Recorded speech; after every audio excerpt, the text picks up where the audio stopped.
Hello everyone. आज की हमारी वीडियो का टॉपिक है my last duchess written by Robert Browning. Robert Browning dramatic monologue के लिए बहुत फेमस थे।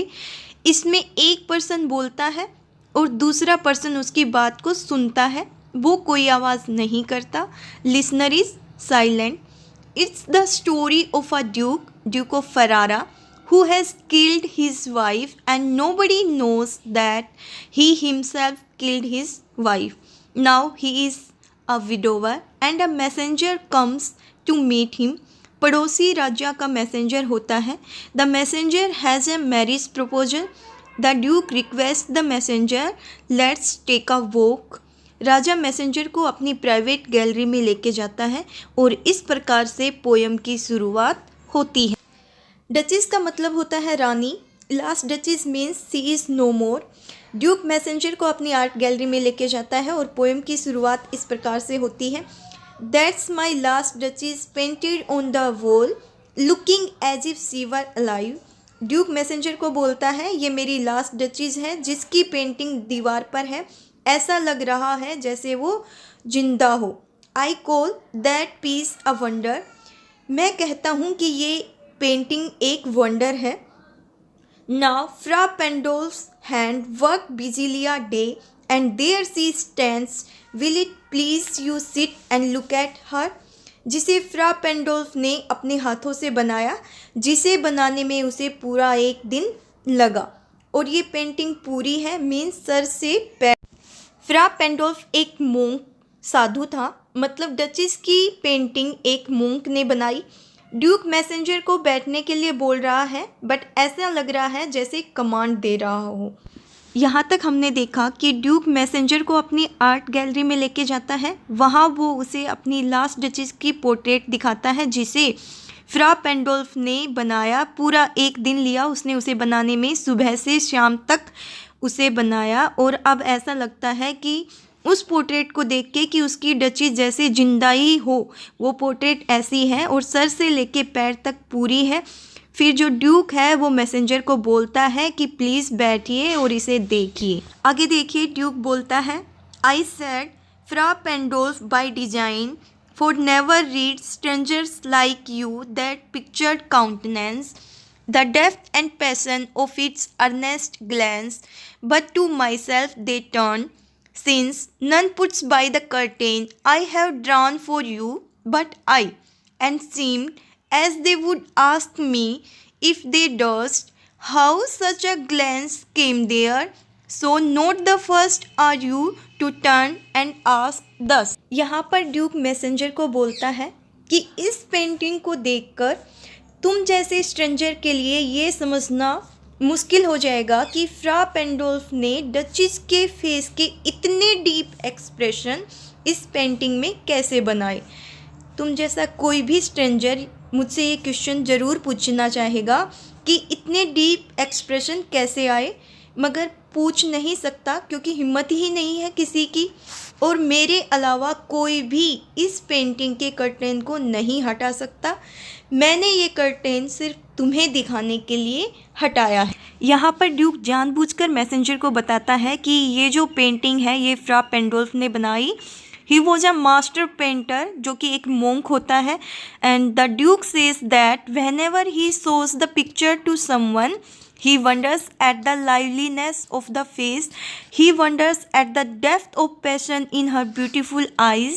Then he turns to the Duke as if to ask how such a glance came on her face.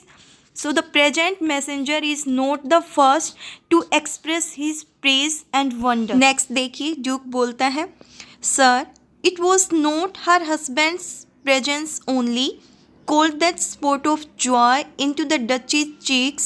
Perhaps Fra Pandolf chanced to say her mental lapse over my lady's wrist too much, or paint must never hope to reproduce the faint half flush that dies along her throat. Such stuff was courtesy, she thought, and cause enough for calling up the spot of joy. There is a red flash on her cheeks. So duchess के चेहरे पे ये जो shining आई है ये कैसे आई? तुम पहले नहीं हो जो मुझसे ये सब पूछना चाहते हो। ड्यूक बताता है कि ये रेड फ्लश डचेस के चिक्स पर इस कारण नहीं आई थी कि उसके हस्बैंड वहाँ प्रेजेंट थे। हो सकता है फ्रा पेंडल्फ ने पेंटिंग बनाते टाइम डचेस को कोई कॉम्प्लीमेंट दिया हो, कुछ फ्लैटरिंग वर्ड्स कहे हो, जैसे फ्रा पेंडल्फ ने डचेस को कहा कि उसका जो शॉल है या उसका जो गाउन है उसने उसकी कलाई को कुछ ज़्यादा ही ढक रखा है, और no painter could paint the red flush on her face, या डचेस के चेहरे पे जो लाली आई है ये पेंटर उसे पेंट नहीं कर सकता। इस तरह के छोटे कमेंट भी उसके चेहरे पर खुशी लाने के लिए काफ़ी थे। यहाँ तक हमने देखा कि ड्यूक मैसेंजर को अपनी आर्ट गैलरी में लेके जाता है। ये जो मैसेंजर है ये शादी का प्रपोजल लेके आता है अपने राजा की तरफ से। राजा की बेटी का शादी का प्रपोजल ये ड्यूक के लिए लाता है। तो जो ड्यूक है वो इस मैसेंजर को अपनी आर्ट गैलरी में लेके जाता है। वहाँ पर ये उसे अपनी लास्ट डचेस की पोर्ट्रेट दिखाता है जिसे फ्रा पेंडोल्फ ने बनाया है, और ड्यूक जानबूझकर मैसेंजर के आगे फ्रा पेंडोल्फ का नाम लेता है क्योंकि वो एक मोंक होता है। ये बताना चाहता है कि इसने अपनी डचेस की जो पेंटिंग है वो एक मोंक से बनवाई है। फिर ड्यूक बोलता है कि ये पेंटिंग ऐसी है, सर से लेके पैर तक है, और कोई भी इसे देखता है तो एकदम से हैरान हो जाता है क्योंकि ये पेंटिंग को देख के ऐसे लगता है कि जैसे जो डचेस है वो जिंदा ही हो। और सब उससे पूछना चाहते हैं कि ये जो इतने डीप एक्सप्रेशन है जो पेंटिंग में दिखाई दे रहे हैं पोर्ट्रेट में डचेस के चेहरे पर, ये कैसे आए, लेकिन कोई भी उससे पूछ नहीं पाता, वो डरते हैं उनसे। और लास्ट में जो ड्यूक है वो बोलता है कि ये जो पोर्ट्रेट है इसका जो कर्टन है मेरे अलावा कोई नहीं उठा सकता, ये मैंने ही तुम्हें दिखाने के लिए उठाया है। और फ्रा पेंडोल्फ ने इसे पूरे एक दिन में बनाया, सुबह से शाम तक उसने बनाया। और फिर जो ड्यूक है वो मैसेंजर को बताता है कि उसकी डचेस के चेहरे पे जो रेड फ्लैश है चिक्स पे वो सिर्फ इसलिए नहीं आए थे कि जब जो फ्रा पेंडोल्फ है वो पेंटिंग बना रहा था और जो ड्यूक है वो सामने खड़ा था, इसलिए डचेस ड्यूक को देख के खुश हो रही थी, बल्कि इसलिए आए थे कि फ्रा पेंडोल्फ ने पेंटिंग बनाते टाइम उसके साथ कुछ फ्लैटरिंग की होगी या कुछ कॉम्प्लीमेंट दिए होंगे और ये बोला होगा कि तुम्हारी जो ये साइनिंग है चेहरे पे, जो रेड फ्लैश है तुम्हारे चिक्स पे, इसे मैं अपनी पेंटिंग में नहीं उतार सकता हूँ। She blushed to hear such praise of her beauty and the expression of joy and shyness appeared on her face. Next देखिए ड्यूक बोलता है, She had a heart, how shall I say, too soon made glad, too easily impressed. She liked whatever she looked on and her looks went everywhere. Duke tells the messenger about the behavior of his dead wife. उसका दिल ऐसा था, मैं कैसे बताऊँ। She was a very simple hearted. She became glad very soon and very easily impressed. Duke बोलता है वो जो भी देखती थी, जिसे भी देखती थी, उसे वो पसंद आता था।